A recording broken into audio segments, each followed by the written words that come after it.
Ada 101 orang belum ngirim bukti dia udah subscribe channel ini, udah follow IG gue, jadi dia belum di-confirm di Telegram. Oke.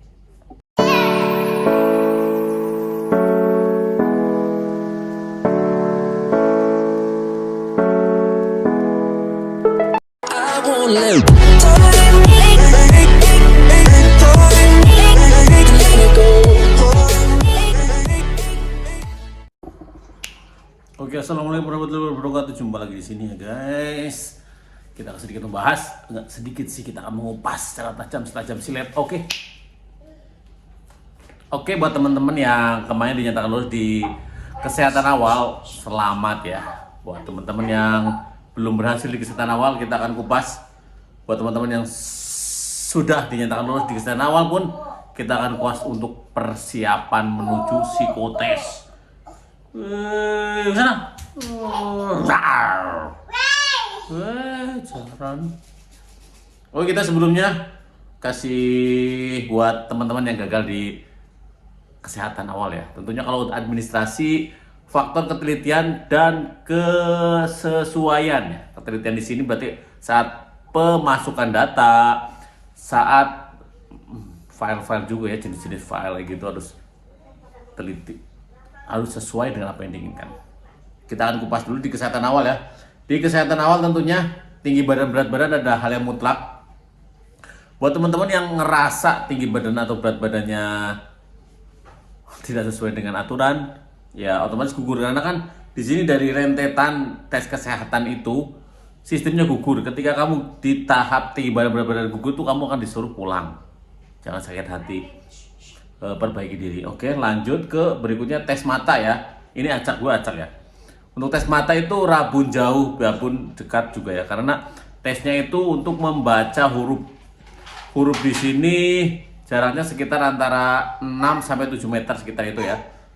Jadi bisa menggunakan tangan kayak gini atau menggunakan kacamata yang satu bolong satu ketutup ya. Kalau untuk kayak gitu kan ya otomatis ya fakta yang berbicara ya. Jadi kalau adik-adik atau kakak-kakak ini nanti berarti dites nih. Ini apa dek? A, ini B. Enggak ada B sih, kayaknya ada C, G, ada D, F. Kalau salah biasanya ditunjuk lagi nih, apa ini? Nah, kalau 2 kali salah berarti ada sesuatu di mata kamu. Boleh nggak kita cek mata di optik atau di dokter dulu? Boleh. So, itu kan buat persiapan kalian. Jadi persiapkan diri kalian. Oke, dari kacamata, dari mata udah paham ya. Kalau teman-teman yang berkacamata, kalau di syaratnya itu kakak-kakak atau teman-teman diharuskan membawa kacamata dengan bukti hasil tesnya ya dibawa. Tapi kalau di awal itu disertakan tidak boleh berkacamata ya otomatis sangat gagal. Oke, lanjut ke gigi. Gigi itu penilaiannya harus rapi, tidak bolong dan bersih. Konsepnya kayak gitu ya, udah paham ya. Konsepnya itu rapi, tidak bolong dan bersih. Tidak bolong di sini berarti tidak ada yang bolong. Kalau yang bolong gimana Kak? Ditambal. Untuk harganya berapa? Untuk harga nambal itu setiap daerah beda-beda, tergantung kualitas, tergantung tempatnya juga, tergantung UMR juga tentunya ya. Oke, itu yang bolong. Kemudian yang rapi, yang nggak rapi gimana Kak? Ya otomatis usahakan mungkin dibehel dengan cara dibehel atau apa, itu mah pintar-pintar kalian. Gue tidak menyarankan untuk A atau B, takutnya tidak sesuai dengan budget atau tidak sesuai dengan kondisi kalian. Jadi itu cuma lebih ke saran aja ya. Serah boleh behel atau apa. Tapi pada saat tes ya kemungkinan ya harus dicopot. Kemungkinan ya, ini gue bahas kemungkinan. Terus kalau yang impaksi gimana ya, dicabut. Harganya emang lumayan impaksi.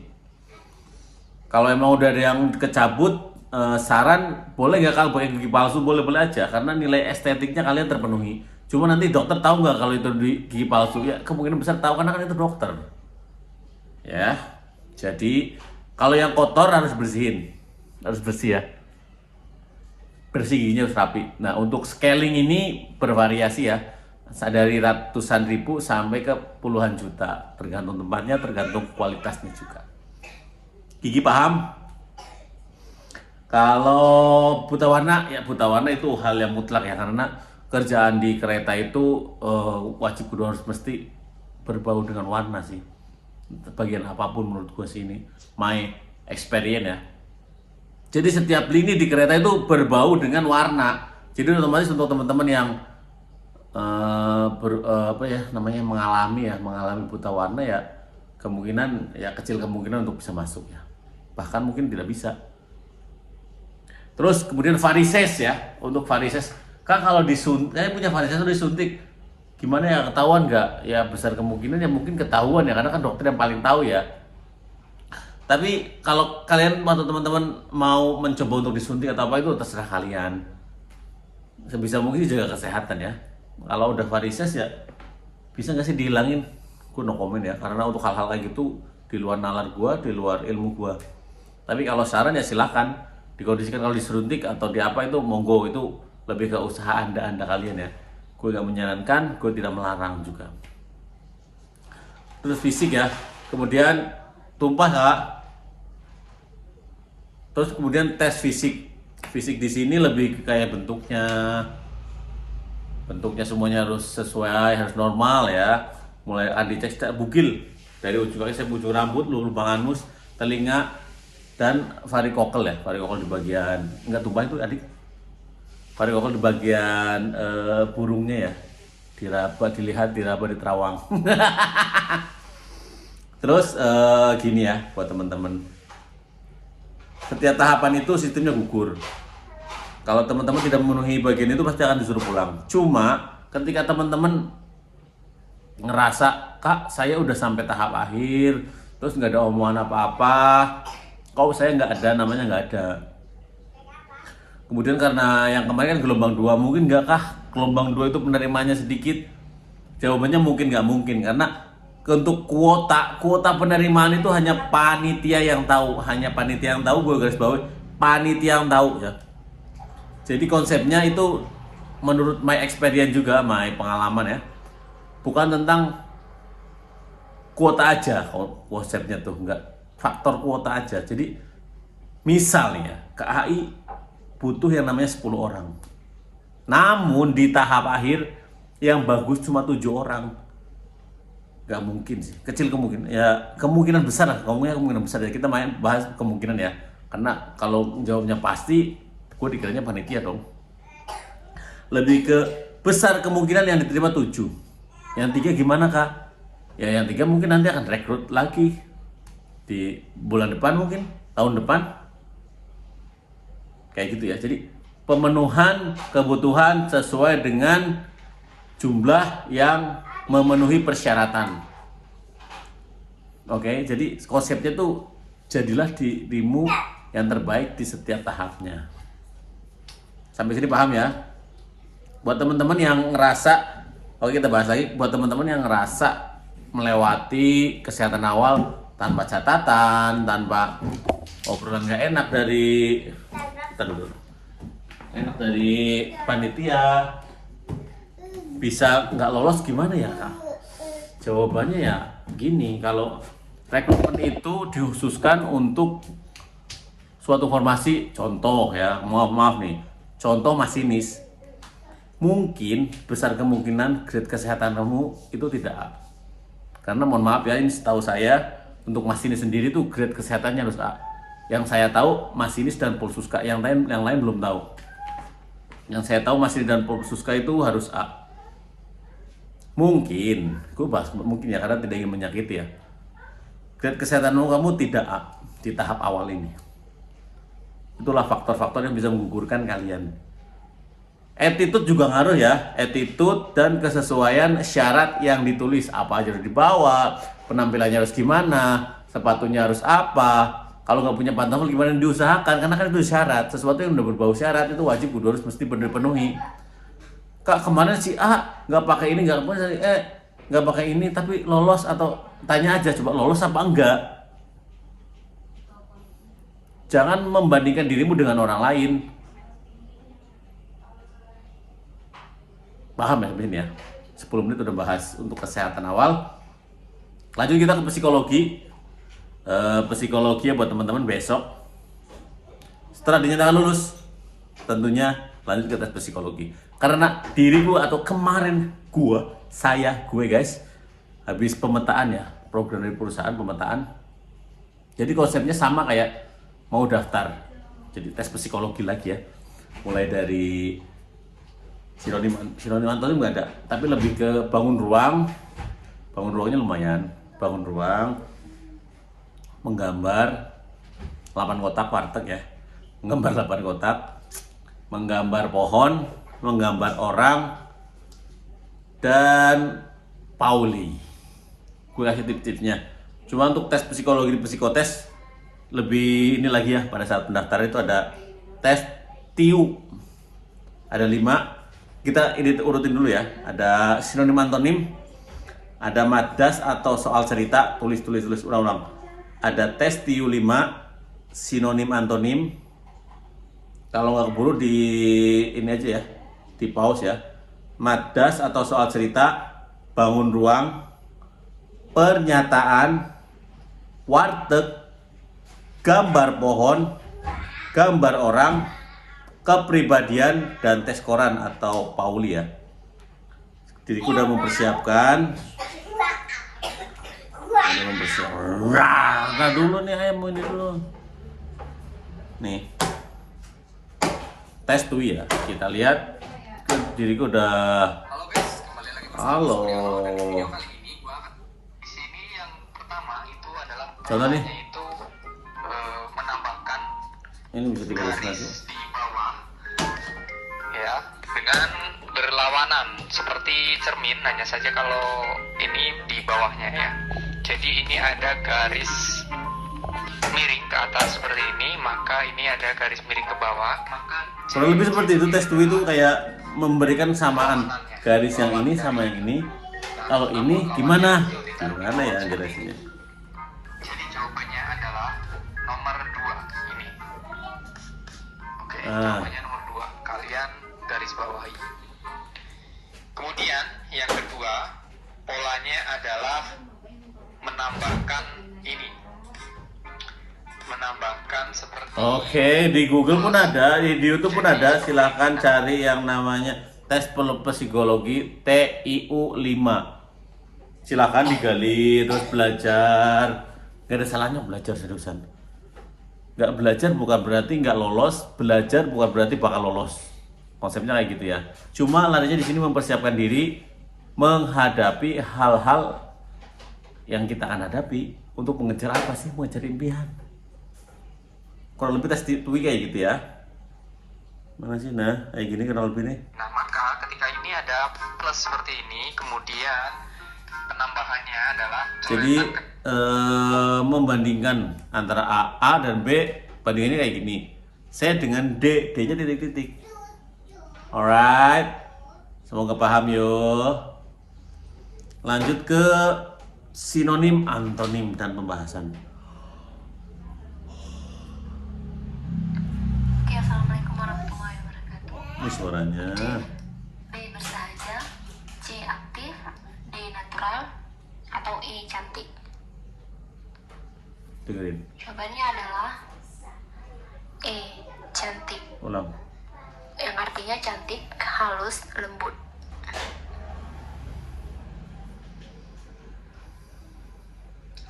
Next, nomor 7, ambiguitas. Itu sama dengan A makna lugas, B denotasi, C gamblang, D harfiah, ataupun makna ganda. Jawabannya adalah Makna ganda dong. makna ganda. Nah, kayak gitu. Sinonim, antonim ya. Jadi buat teman-teman ya open mind lah. Open mind di sini ya sering-sering baca. Karena kan udahlah, HP itu udah smartphone cuy. Lo bisa buka, belajar, nambah pengalaman, nambah ilmu untuk mempersiapkan psikologi ini.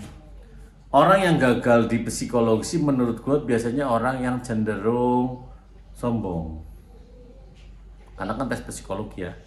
Yang dinilai adalah keseriusan, keniatan, kesesuaian kepribadian kamu dengan perusahaan atau kepribadian kamu dengan seseorang yang dicari oleh perusahaan. Gimana bisa meyakinkan perusahaan bahwasanya Tuan, it's me, akulah orang yang kamu cari gitu loh. Caranya gimana? Dengan cara bersungguh-sungguh. Terus dengan cara bersungguh-sungguh kayak gimana kak? kerjakan dengan sungguh-sungguh. Oke. Setelah bahas sinonim antonim, lanjut ke yang namanya matematika dasar. Di Google pun banyak. Jadi buat teman-teman, gunakan smartphone-mu. Warahmatullahi wabarakatuh. Live streaming pertama di hari Live ini. streaming pertama. Sekarang saya lupa nih. Oke, saya berada di sekolah saya tercinta nih ya. Oke. Saya lagi ada di nggak bisa diubah-ubah, ini rumus udah paten untuk rumus perbandingan ya. Tanya per info kata-kata dikali info angka. Kita disuruh nyari uang ayu dulu ya, uang ayu. Nah, ini kayak gitu-gituan sudah. Perbandingan uang ayu dan uang farel adalah 3:2. Jika uang ayu dan uang farel berjumlah 150, berapa masing-masing uang ayu dan farel? Perbandingan ya. Info kata-katanya, info kata-kata nih. Jika uang ayu dan farel berjumlah, nah ini kata-kata namanya ya. Ayu dan farel berjumlah. Nah, berarti dijumlah. Ayu dan farel berjumlah, berarti dijumlah nih. 3 sama 2 dijumlah. 3 sama 2 dijumlah jadi 5 ya. Oke, dikali info angka. Info angka di sini adalah 150.000 ya. Berarti dikali 150.000. Oke. Ini cara cepat ala Pak ya. Oke, ini tinggal kita bagi ya. 15 dibagi 5. 15 dibagi 5 jadi 3 ya. 3 kali 3 9. Ada nolnya. Oke. Tambah lagi nolnya 3. Oke. Berarti uang ayu 90.000. Oke, uang ayu 90.000 berarti antara B sama C ya. Oke, sekarang tinggal kita hitung uang farel. Oke, farel. Berarti farel yang belakang. Ini ya. udah ketemu Farel dong, yang 60 lah. Ayu yang 3, farel yang 2. Berarti si farel 2 gitu ya. Nah, sama bawahnya juga. Tinggal 5. silakan banyakin referensi, banyakin literasi, banyakin membaca, banyakin melihat, mencari informasi yang berbau dengan psikologi. Tes psikologi tentunya. Oke? Barusan udah karena bangun ruang juga kayak gitu. Tapi ini tips dari si diriku kemarin baru yang namanya psikologi lagi ya, tes psikologi. Karena di dunia masinis itu nggak akan lepas dari yang namanya tes dan tes. Ada tes harian, ada tes bulanan, ada tes 3 bulanan, ada tes 6 bulanan, 4 bulanan, ada 6 bulanan, ada 1 tahunan, ada yang paling penting itu tes sertifikasi atau SIM sebagai masinis yang harus diperpanjang selama 4 tahun. Jadi kita ya, kami di dunia masinis itu akan selalu belajar dan terus belajar ya, mempertahankan kompetensi. Sekedar info ya, nanti kalau teman-teman yang dinyatakan siap untuk menghadap psikologi, untuk warteg tesnya itu 8 kotak gambar. Nanti kalian akan disuruh untuk memberikan keterangan dari 8 kotak ini. Silahkan cari di Google, cari di YouTube, namanya tes warteg atau tes 8 kotak, gambarnya apa aja terserah. Tapi ini lebih kesaran, gunakan sarana. Kalau diriku kemarin yang pertama itu selalu dengan target dan busur panah. Nah, di situ nanti teman-teman tuh akan diminta untuk menuliskan mana gambar ya, diurutkan ya. Walaupun berarti 8 kotak nih ke sana dari sini 1 2 3 4. 1 2 3 4. Nanti kalian harus menulis gambar berdasarkan selesainya. Misalkan yang pertama digambar itu ini, yang kedua ini, boleh ngacel nggak? Boleh. Cuma nomornya harus sesuai dengan apa yang kamu gambar. Nanti setelah gambar beres, kalian akan diminta untuk memberikan keterangan. Mana gambar yang paling kamu sukai, mana gambar yang paling tidak kamu sukai, terus mana gambar yang paling mudah dikerjakan, mana gambar yang paling sulit dikerjakan. Berikan alasan nggak ya? Kayaknya nggak ada deh. Kemarin nggak ada. Tapi lo berikan keterangan ini gambar apa. Kalau untuk sesuatu yang melengkung, gue pernah ingat nih, gambar sesuatu yang hidup. Terserah dipercaya atau enggak, itu mah bisa di Google lah. Hal yang pertama, aku selalu anak panah beserta busur putih di YouTube ada. Kemudian lanjut ke tes menggambar pohon ya. Untuk menggambar pohon, pastikan pohon yang berbuah, jangan pohon kelapa. Oke, jangan pohon kelapa. Ini lebih kesaran dari diriku ya. Gunakan konsep detailisasi. Detailisasi yang kayak gimana kak? Sampai ke akar ya, sampai ke akar. Gambar saya jelek, ya latihan menggambar nggak apa-apa, latihan lah.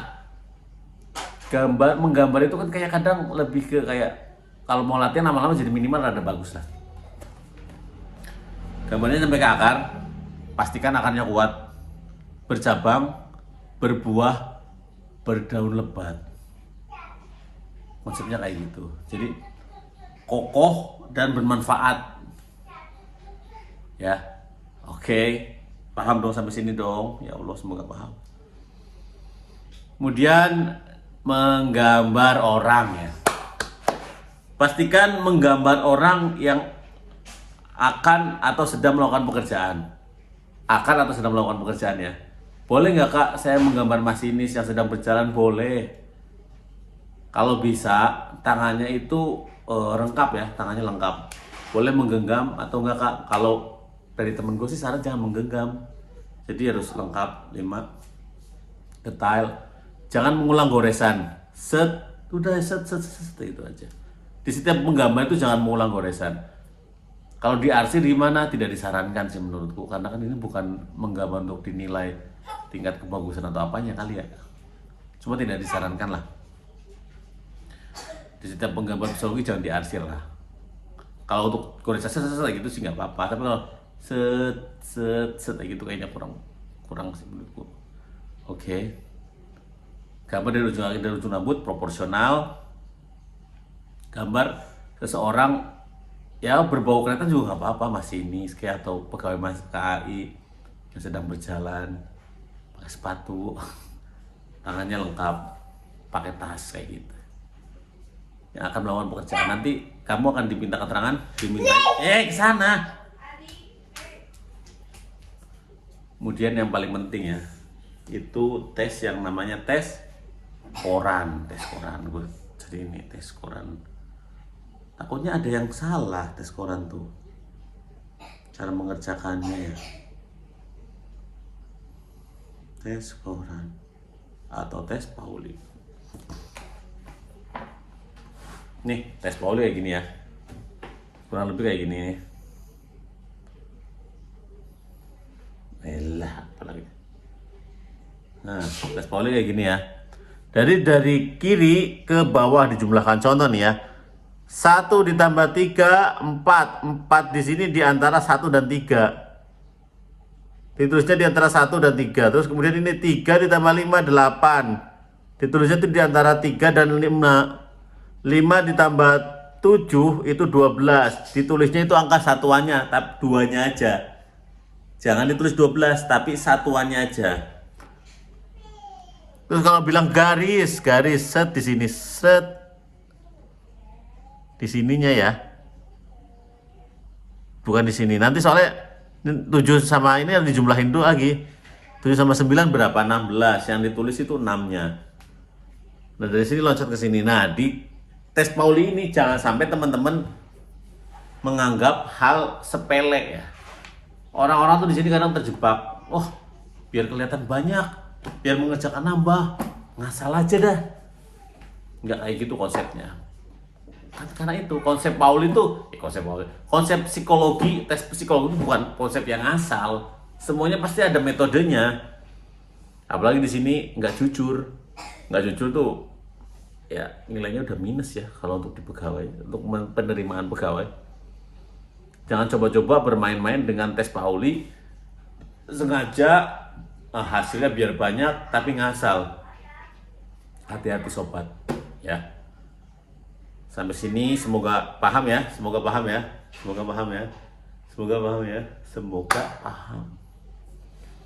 Oke, thank you udah mau dengerin. Next kita akan kupas terus-terusan. Jangan lupa gabung di grup dengan cara baca di deskripsi. Sebelum kamu gabung, pastikan kamu kirim bukti kamu sudah subscribe channel ini, sudah subscribe IG gue adi_abbas pakai Z.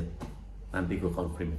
Karena di sini ada 100 orang belum ada konfirmasi, jadi belum gue ACC. Silahkan. Ada 101 orang. 101 orang. Mana sih enggak? 101 orang lah pokoknya. Itu belum konfirmasi, jadi belum aku ACC. Thank you. Assalamualaikum warahmatullahi wabarakatuh.